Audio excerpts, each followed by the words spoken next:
Salam, 6 apreldə MHM-in keçirdiyi MİQ və sertifikasiya sınaq imtahanının 31-ci, 26 və 28-ci suallarına baxacağıq. Birinci başlıq 31-ci sualda verilmiş elementlərdən hansının birinci ionlaşma enerjisi daha kiçikdir? Deməli, biz bilirik ki, oksigen 6-cı qrup, azot 5, bor 3, berilyum 2, helyum 8-ci qrupda yerləşir. Bunların ionlaşma enerjisini müqayisə etdiyəndə bir şeyə diqqət etməliyik ki, baxın, ardıcıllıq belədir.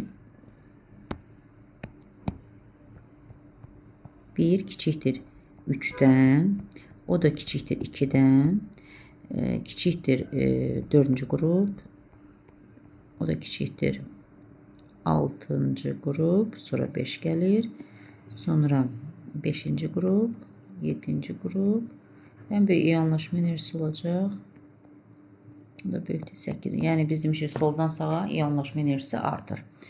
Lakin burada baxırıq ki, dəyişiklik hansı qruplarda var, buna diqqət edin. İkinci qrupun ionlaşma enerjisi, baxın, bura diqqət edirik, 3-dən böyükdür. Bir də 4 eyni, 5-dən 6. 5-in ionlaşma enerjisi 6-cı qrupdan böyükdür. Bir də bura diqqət edirik. Yəni, müqayisə etmiş olsaq, biz deməyəcək ki, 6-cı qrup sağdadır, o daha böyükdür. 5-ci qrup 6-cı qrupdan böyükdür. Buna diqqət etmək lazımdır. Buna səbəbini indi izah edəcəm. Nəyə görə? Bu qayda söykənir kürəsil simmetriyaya görə. Deməli, kürəsil simmetriya nə deməkdir? Baxın, əgər S-də 1, S2 olsa, bu kürəsil simmetriya hesab olunur. P-də 3 və yaxud da P6. Yəni, necə deyək? Axı, P-də tutaq ki, 3 orbital yoxdurmu? Ya bu belə olanda kürəsil simmetriya olur.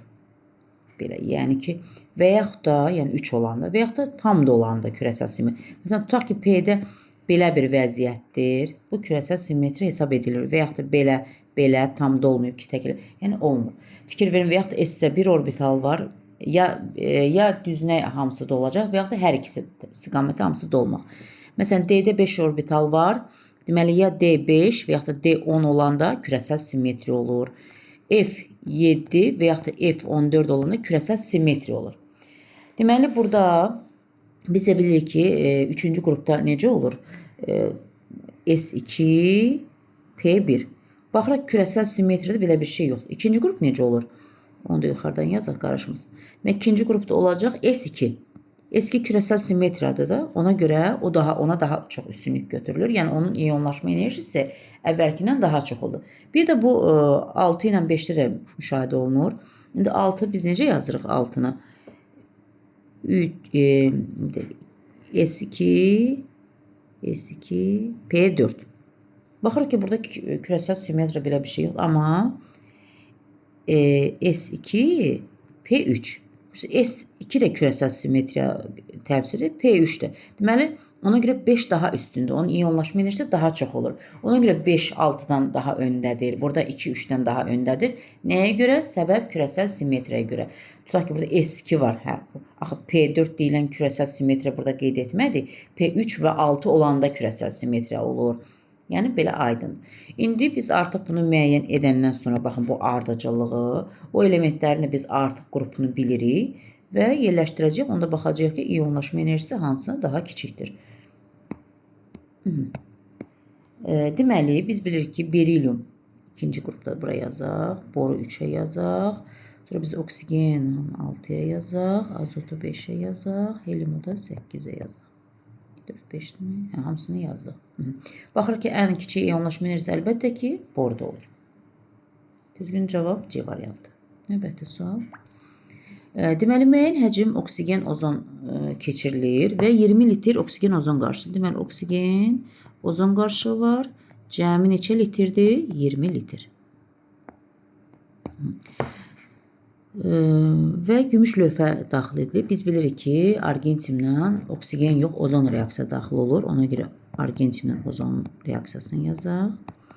Gümüş piroksid alınır və oksigen qazanılır. Əmsallaşdıraq. Doğrudur.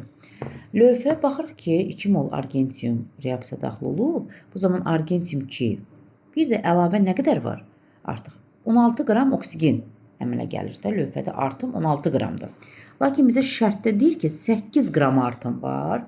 Onda necə yazarıq? Yəni, 16 qram artımı çünki və 8 qram deməli artım olan zaman qazlardan biri tam sərf olunur. Deməli söhbət hansı qazdan gedir? Ozon qazından. Deməli ozon qazı nə qədərsə hamısı, yəni bu 20 litrin içində məsələn X yazaq, buna Y yazaq. Nə qədər ozon varsa onun hamısı sərf olunacaq. Bu artı 8 qram artıma görə gəlin tapaq görək nə qədər ozon sərf olunubsa, deməli bunun içərisində olan ozon da o qədər imiş ki, hamısı burada sərf olunub.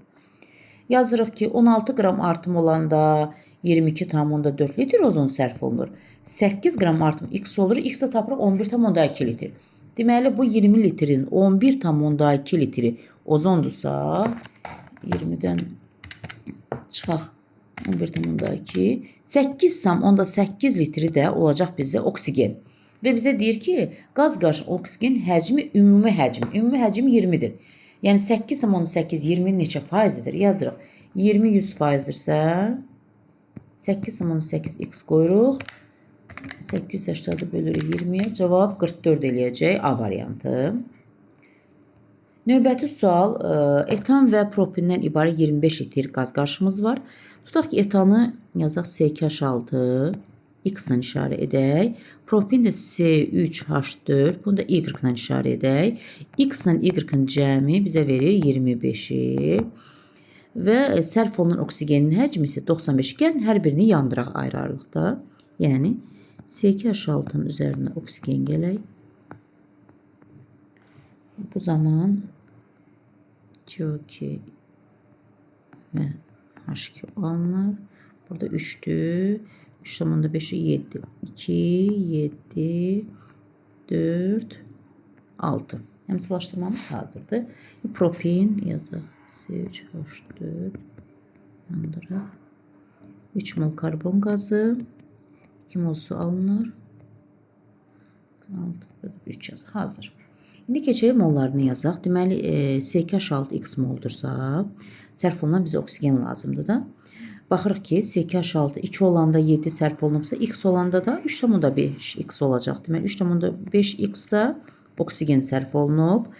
C3H4 propin 1 mol olanda 3 mol oksigen sərf olunubsa, Y mol olanda da əlbəttə 3 Y sərf olunacaq.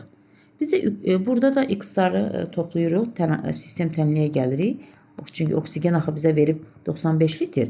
3,5 X-la 3 Y toplayıram, bərabərdir 95 və sistem təminlikdir. Artıq bizə lazımdır nə? X-ın Y-i tapmaq ki, bunların kütlələrini tapaq.